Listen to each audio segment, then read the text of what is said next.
Good evening and welcome to our special coverage from Tokyo, where India's Prime Minister Narendra Modi has delivered a powerful message to Japan's business leaders: invest in India and together shape the future of Asia.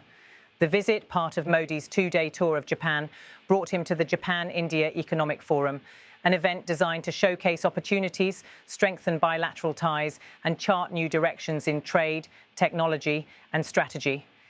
Standing alongside Japan's Prime Minister Shigeru Ishiba, Modi presented not just an invitation, but a vision, one rooted in partnership, mutual trust, and shared prosperity.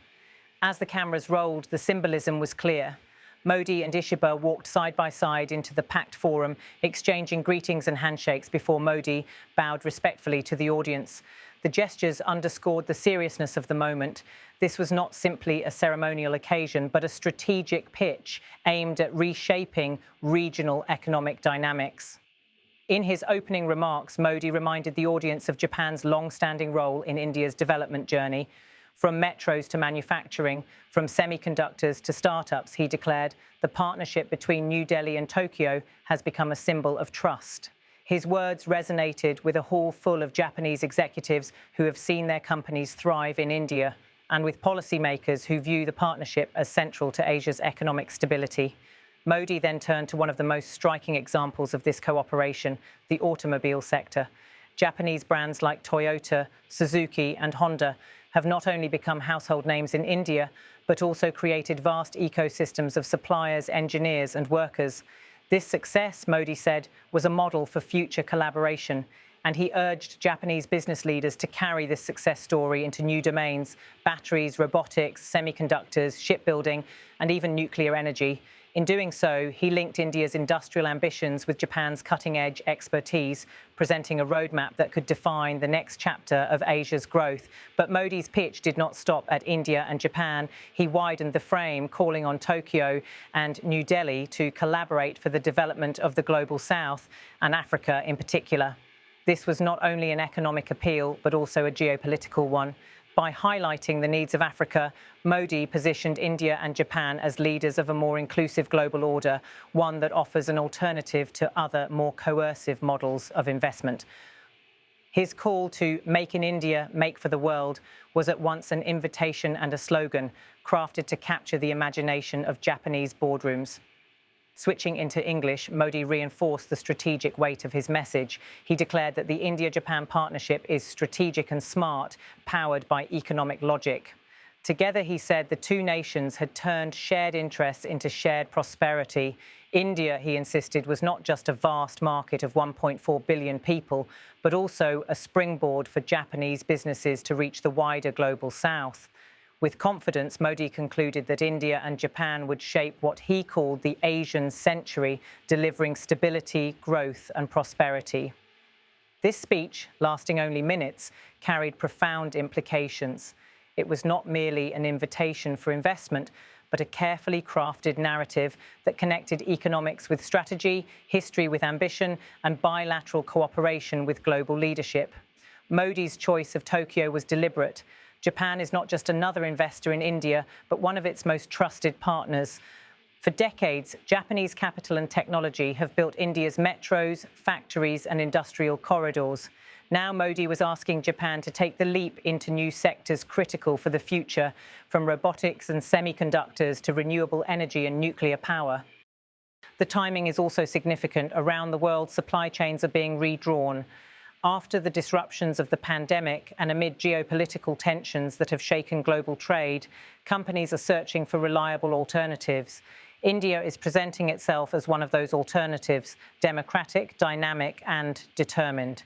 Japan, facing its own economic challenges with a shrinking workforce and stagnant domestic demand, is searching for new opportunities abroad. India, with its young population and growing middle class, offers exactly that. But Modi's emphasis on Africa and the Global South reveals another layer to his strategy. By linking Japanese technology and finance with India's development model, he proposed a trilateral path, India and Japan working together, not only for themselves, but for the broader developing world. This aligns with Japan's vision of a free and open Indo-Pacific, a strategy aimed at countering the influence of China's Belt and Road Initiative.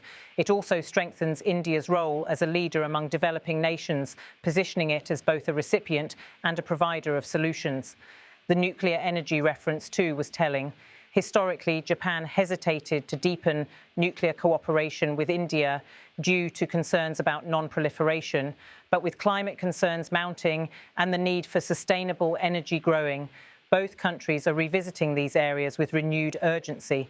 By naming nuclear energy in his speech, Modi signalled that he sees this partnership expanding into even the most sensitive and strategic sectors. For Japan, the opportunity is as much strategic as economic. By investing deeper in India, Tokyo not only diversifies its own economic future, but also anchors itself to a democratic partner in Asia, capable of balancing regional power dynamics. For India, the stakes are about more than growth. It is about positioning itself as an indispensable hub in global supply chains, an innovation centre, and a trusted voice for the global south. As the forum concluded, the image of Modi and Ishiba leaving together captured the essence of the day. Two leaders representing two nations with intertwined destinies, signalling that the future of Asia will be built not by confrontation, but by cooperation. In Tokyo today, Narendra Modi's words carried both ambition and urgency.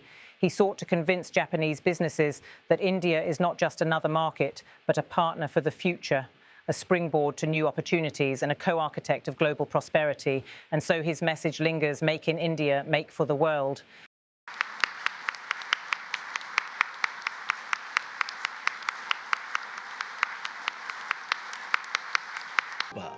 Chinese monastery, along with the Thai monastery, is a site. パートナーであります。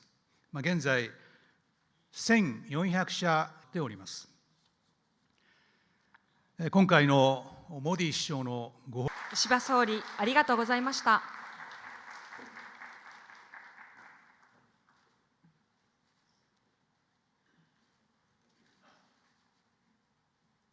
माननीय प्रधानमंत्री श्री, हूँ आपने मंच पर आवा बेनती करूँ छू। 続きまして、ナレンドラ・モディインド首相よりご挨拶をいただきます。モディ首相、よろしくお願いいたします。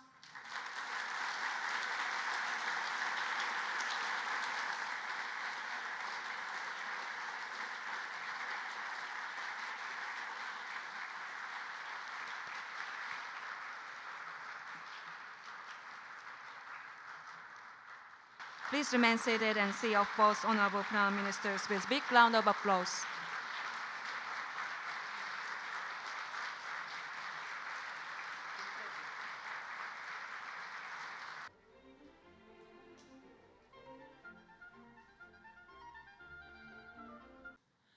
भारत की विकास यात्रा में जापान हमेशा एक अहम पार्टनर रहा है।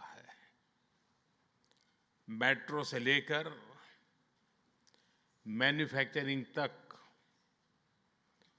सेमीकंडक्टर से लेकर स्टार्टअप्स तक, हर क्षेत्र में हमारी साझेदारी आपसी विश्वास का प्रतीक बनी है।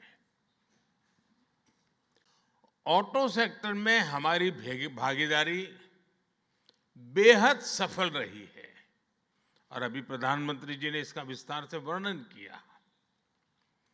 हम साथ मिलकर वही magic batteries, robotics, semiconductor, ship building और न्यूक्लियर एनर्जी में भी दोहरा सकते हैं। साथ मिलकर हम ग्लोबल साउथ, विशेषकर अफ्रीका के विकास में अहम योगदान दे सकते हैं। मैं आप सबसे आग्रह करता हूं, कम make in India, make for the world.